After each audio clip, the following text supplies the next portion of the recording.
Assalamualaikum warahmatullahi wabarakatuh. Perkenalkan, saya Novianita SPD.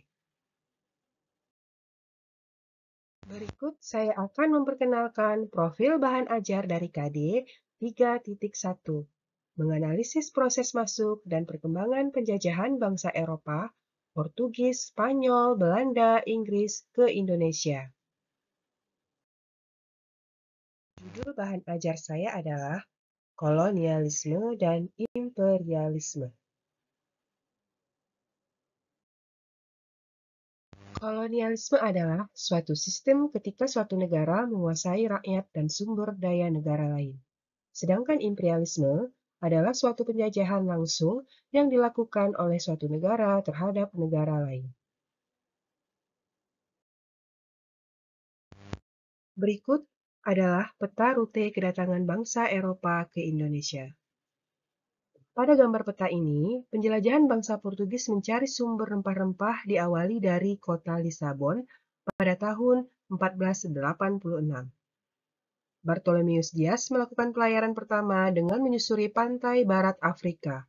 Dias bermaksud melakukan pelayaran ke India, namun gagal.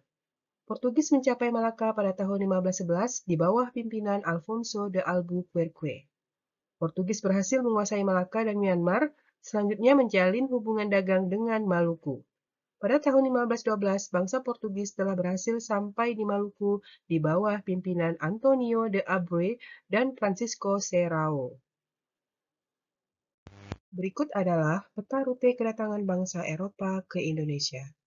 Pada gambar peta ini, penjelajahan bangsa Portugis mencari sumber rempah-rempah diawali dari kota Lisabon pada tahun 1486. Bartolomeus Dias melakukan pelayaran pertama dengan menyusuri pantai barat Afrika. Dias bermaksud melakukan pelayaran ke India namun gagal. Portugis mencapai Malaka pada tahun 1511 di bawah pimpinan Alfonso de Albuquerque. Portugis berhasil menguasai Malaka dan Myanmar, selanjutnya menjalin hubungan dagang dengan Maluku. Pada tahun 1512, bangsa Portugis telah berhasil sampai di Maluku di bawah pimpinan Antonio de Abreu dan Francisco Serrao.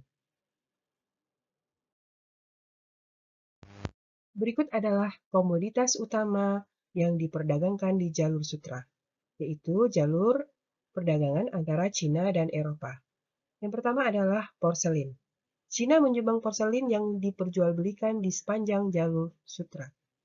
Kemudian yang kedua ada kain sutra yang menjadi komoditas utama di jalur sutra. Berikutnya ada rempah-rempah, ada gading, dan bubuk mesiu. Adapun komoditas lainnya adalah seperti giok, gelas Mediterania, kain wol, serta budak.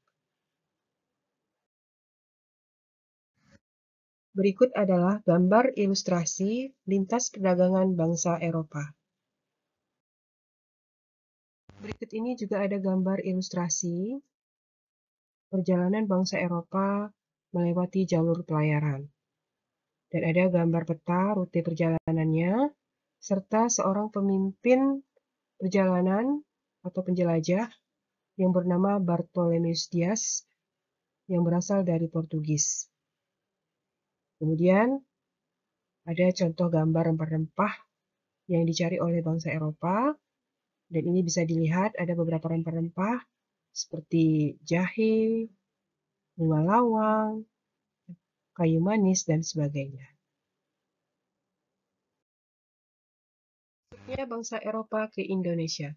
Latar belakangnya adalah runtuhnya Konstantinopel. Tahun 1453, kota Konstantinopel dikuasai oleh Turki Utsmani.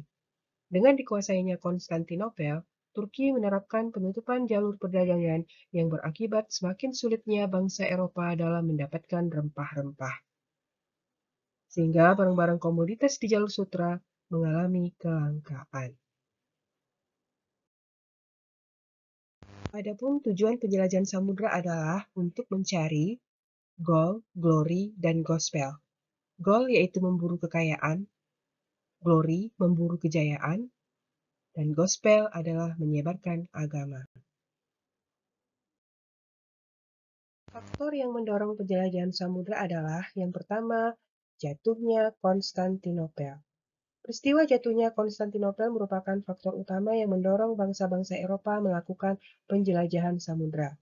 Seperti yang kita ketahui, Konstantinopel merupakan wilayah yang diperebutkan karena memiliki kekayaan alam yang melimpah serta menjadi pintu masuk atau gerbang perdagangan antara negara-negara di Asia dan di Eropa. Yang kedua yaitu kisah perjalanan Marco Polo. Marco Polo membuat buku yang bertajuk Imago Mundi atau Keajaiban Dunia yang menceritakan tentang kemakmuran serta kesuburan yang dimiliki oleh negara-negara di Asia seperti Indonesia. Yang ketiga, penemuan teori bumi bulat. Teori heliocentris merupakan teori yang menyatakan bahwa matahari merupakan pusat tata surya dan planet-planet mengelilingi matahari. Teori ini dikatakan oleh Copernicus yang kemudian didukung oleh Galileo. Adanya penemuan terkait teori ini membuat bangsa Eropa mempercayai bahwa bumi berbentuk bulat, sehingga jika terus berlayar satu arah ke barat atau terus ke timur, maka akan kembali ke tempat semula. Kemudian, yang berikutnya itu adalah penemuan kompas. Adanya perkembangan ilmu pengetahuan seperti astronomi, geografi, dan lain-lain membuat bangsa Eropa memiliki kemampuan untuk melakukan penjelajahan samudra. Selain itu, perkembangan teknologi, khususnya teknologi di bidang kemaritiman, juga membuat bangsa Eropa mampu untuk melakukan ekspedisi untuk mencapai tujuan. Perkembangan teknologi itu meliputi kapal-kapal besar yang kuat serta alat-alat pendukung seperti teropong dan kompas. Kemudian terakhir adalah semangat Reconquista. Semangat Reconquista yang diartikan sebagai semangat yang dimiliki oleh bangsa-bangsa Eropa untuk menaklukkan wilayah-wilayah kekuasaan Islam. Semangat ini muncul akibat kekalahan bangsa Eropa pada perang yang bernama Perang Salib yang melawan kekuasaan Islam pada abad pertengahan. Tujuan bangsa Eropa menguasai bangsa Indonesia. Yang pertama adalah untuk mencari rempah-rempah. Nah, kita ketahui bahwa rempah-rempah yang ada di Indonesia adalah rempah-rempah terbaik, sehingga selalu menjadi incaran bangsa-bangsa asing atau bangsa-bangsa Eropa. Yang kedua, wilayah yang strategis. Wilayah Indonesia ini berada di jalur perdagangan dunia internasional, sehingga sangat mudah sekali dijangkau, sangat mudah sekali didatangi oleh bangsa-bangsa asing atau bangsa-bangsa Eropa. Kemudian, yang ketiga, kekayaan. Indonesia sangat kaya sekali dengan sumber daya alam, tidak hanya memiliki rempah-rempah. Indonesia ternyata sangat banyak sekali sumber daya alam lainnya, ya, di antaranya ada seperti teh, kopi, kapulaga, dan sebagainya. Kemudian, politik Indonesia. Dengan masuknya bangsa Eropa atau bangsa asing ke Indonesia, otomatis membawa budaya baru. Salah satu budayanya adalah perpolitikan. Nah, jadi penjajah yang masuk ke Indonesia itu membawa budaya, kemudian memuluskan rencana perluasan wilayah dengan politik yang mereka bawa. Sehingga banyak wilayah Indonesia yang dikuasai oleh bangsa-bangsa Eropa, dijajah, menguras sumber daya alam, bahkan sumber daya manusia.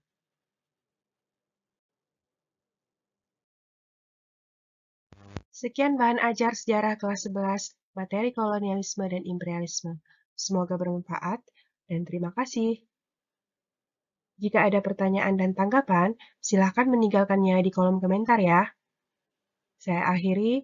Wassalamualaikum warahmatullahi wabarakatuh.